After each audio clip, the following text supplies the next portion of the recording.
Sorotan lainnya, Saudara, Indonesia Corruption Watch (ICW) didampingi tim advokasi untuk demokrasi melaporkan penyebaran data pribadi atau doxing terhadap peneliti ICW Diki Anandia ke Barreskrim Polri. Data pribadi Diki diduga disebarkan melalui media sosial setelah ia banyak memberikan pernyataan publik mengenai masuknya nama Presiden ke-7 Joko Widodo sebagai salah satu finalis koruptor di dunia, versi Organized Crime and Corruption Reporting Project. Doxing ini dinilai ICW sebagai upaya untuk pelemahan dan intimidasi atas kritik yang diberikan ICW terkait masuknya nama Jokowi dalam rilis yang disampaikan OCCR. Dan yang kedua, ini kami menilai juga bagian dari upaya mengaburkan pesan atau kritik yang hendak disampaikan oleh ICW dan juga masyarakat sipil lain. Karena apa yang disampaikan oleh kawan kami, oleh ICW berkaitan dengan masuknya nama mantan Presiden Jokowi dalam OCCRP. Itu yang kemudian kami sampaikan ke publik lewat beberapa siaran pers dan juga media dan bersambut dengan upaya doxing seperti itu.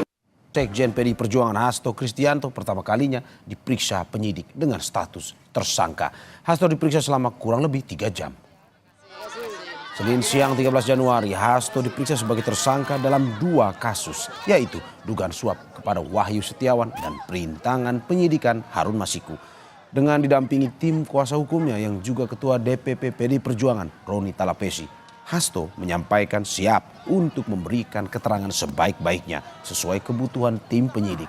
Hasto juga menyampaikan mengajukan pra-peradilan terkait kasus yang tengah menjeratnya. Kesempatan ini penasihat hukum kami juga akan memberikan surat kepada pimpinan KPK berkaitan dengan proses pra-peradilan tersebut.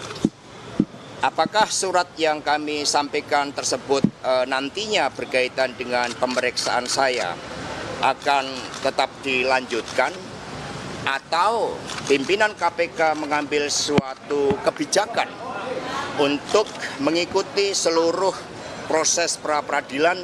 Kami serahkan hal tersebut kepada pimpinan KPK. Sementara itu, Komisi Pemberantasan Korupsi menjelaskan terkait pemeriksaan Hasto. Juru bicara KPK Tessa Mahardika juga menjelaskan bahwa penyidikan akan tetap berlanjut meskipun sidang pra-peradilan digelar.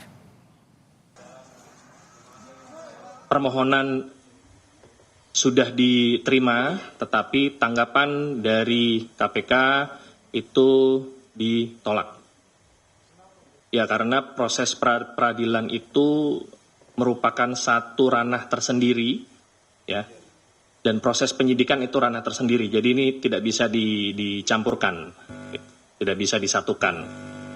Tidak berarti kalau proses pra-peradilan itu berjalan maka penyidikan berhenti, tidak. Proses penyidikan tetap berjalan. Terkait pra-peradilan yang sudah diajukan, tim kuasa hukum yang juga Ketua DPP PDI Perjuangan Roni Talapesi menyatakan sidang pra-peradilan akan digelar pada 21 Januari 2025. Tim hukum pun meminta kepada penyidik KPK untuk memberi kesempatan kepada Hasto untuk menggunakan hak hukumnya dalam menguji apakah sah atau tidak status tersangka Hasto Kristianto. Menggunakan hak hukum kami untuk mengajukan pra-peradilan. Yang Jumat kemarin kami sudah daftar dan yang akan disidangkan tanggal 21 hari Selasa, dan kita mohon kepada penyidik KPK untuk dapat memberikan kesempatan kepada kami menggunakan hak hukum kami agar kami bisa menguji sah tidaknya status tersangka dari Sekjen PDI Perjuangan Mas Hasto Kristianto. Kita ke informasi selanjutnya, Saudara. Menteri Komunikasi dan Digital Mutia Hafid melantik selebritas Raline Shah sebagai staf khusus. Raline Shah akan bertugas di bidang kemitraan global dan edukasi digital. Menkom Digi Mutia Hafid mengatakan penunjukan Raline Shah sebagai staf khusus bukan karena ia seorang selebritas, tetapi karena Raline memiliki koneksi atau jaringan pertemanan secara global. Nitya juga menyebut Kementerian Komdiji butuh perspektif dari sosok yang berkecimpung di dunia seni. Karena Ibu Ralin adalah selebriti, Ibu Ralin dipilih karena Ibu Ralin adalah pekerja seni. Kami perlu perspektif orang seni tentu untuk mewarnai kementerian ini. Kami selalu yakin perspektif yang kaya akan membuat kita menjadi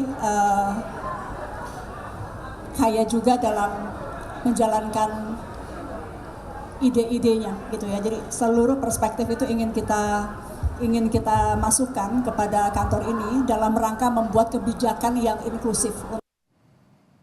Baru-baru ini heboh fenomena pencarian koin berhadiah yang ramai dilakukan hingga berdampak pada rusaknya sejumlah fasilitas umum. Menteri Komunikasi dan Digital Mutia Hafid menegaskan akan menindak aplikasi tersebut jika berdampak negatif bagi warga.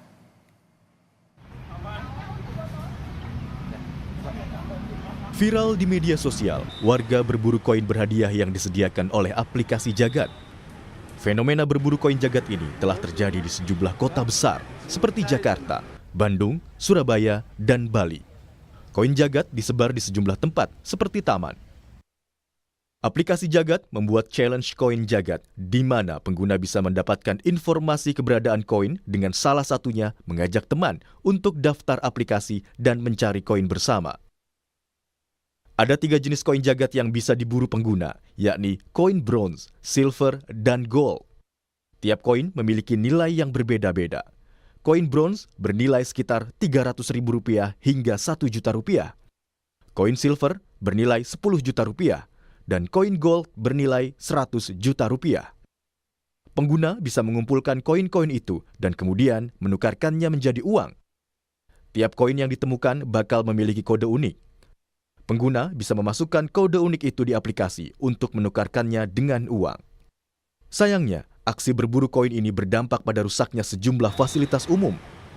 Warga di Bandung, Jawa Barat sampai nekat memanjat pohon di Balai Kota Bandung untuk berburu koin berhadiah uang yang viral di media sosial.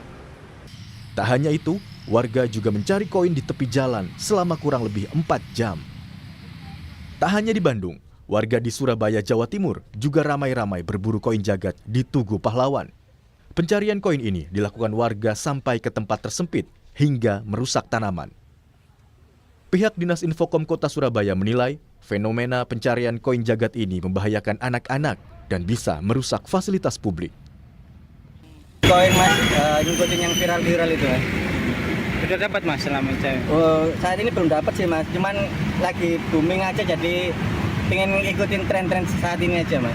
Penasaran berarti? Penasaran ya. Blokan blokir segala semuanya kan Kementerian Digital ya.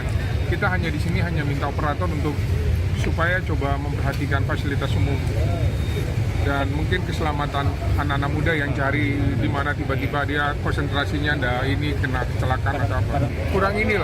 Kurang baik ya. Artinya kurang baiknya apa? Seperti taman-taman kan akhirnya dibongkar-bongkar semua gitu loh, diinjak-injak. Menteri Komunikasi dan Digital Mutia Hafid menegaskan pihaknya akan mengkaji aplikasi tersebut. Jika bertentangan dengan aturan dan berdampak negatif bagi warga, maka pihaknya akan menindak aplikasi itu. Berkoordinasi dengan Wakil Menteri Pak Anggaraka untuk menindaklanjuti mengenai aplikasi ini. Saya sendiri baru mendapat masukan sehingga kita akan pelajari dulu. Nanti tentu juga ini di bawah Pak Alex, Dirjen Pengawasan Ruang Digital, untuk dipelajari apa sebetulnya aplikasi ini, kerugian seperti apa dampaknya, kemudian juga aturan-aturan mana yang bertentangan dengan undang-undang ataupun aturan yang ada, untuk kemudian kita ambil langkah tegas jika ada pelanggaran terhadap peraturan dan juga perundang-undangan yang berlaku. Akibat dampak yang muncul dari aksi berburu koin ini, polisi melalui Direktorat Reserse Siber Polda Metro Jaya akan memanggil pembuat game koin Jagad ini. Tim Liputan, Kompas TV. Untuk mengetahui informasi lengkapnya, kita akan bergabung dengan jurnalis Kompas TV Ahmad Fadila di Balai Kota Bandung. Selamat pagi Fadil. Di Balai Kota Bandung jadi salah satu lokasi warga mencari koin Jagad. Bagaimana dengan situasinya pagi ini dari pantauan Anda?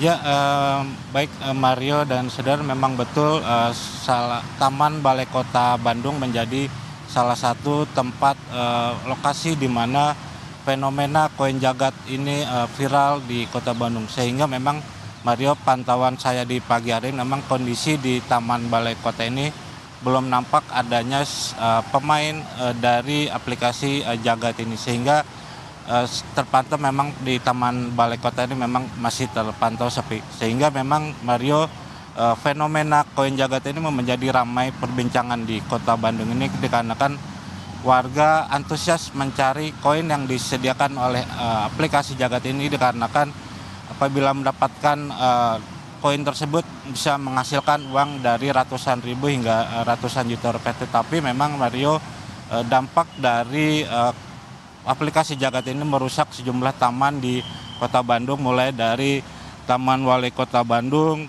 kemudian Taman Sukajadi, Taman Maluku, dan Taman Tegalega. Sehingga memang kondisi ini sangat memprihatinkan, dikarenakan dalam pencarian koin di aplikasi jagat ini, pihak aplikasi menaruh atau menyembunyikan koin-koin ini di lokasi-lokasi yang tidak diketahui oleh pemain. Bahkan ada pemain di Kota Bandung sendiri itu sampai memanjat Kota Bandung. Mario. Ya Fadil, lantas bagaimana respon Pemkot Bandung dengan rusaknya sejumlah fasilitas umum? Ya Mario, memang pasca sejumlah taman di Kota Bandung yang mengalami kerusakan dari warga yang berburu koin di aplikasi jagat ini, pemerintah Kota Bandung sini pun sudah melakukan berbagai upaya. Pertama adalah menempatkan personel Satpol PP Kota Bandung untuk mengantisipasi adanya pemain yang mencari koin di sejumlah taman. Dan kemudian yang kedua adalah pemerintah Kota Bandung sendiri pun melalui pelaksana tugas Wali Kota Bandung untuk meminta pengembang aplikasi koin jagat ini untuk segera menghentikan game ini, dikarenakan memang merusak sejumlah fasilitas taman di Kota Bandung ini. Mario. Ya, terima kasih Ahmad Fadilat, laporannya dari Balai Kota Bandung. Selamat bertugas kembali.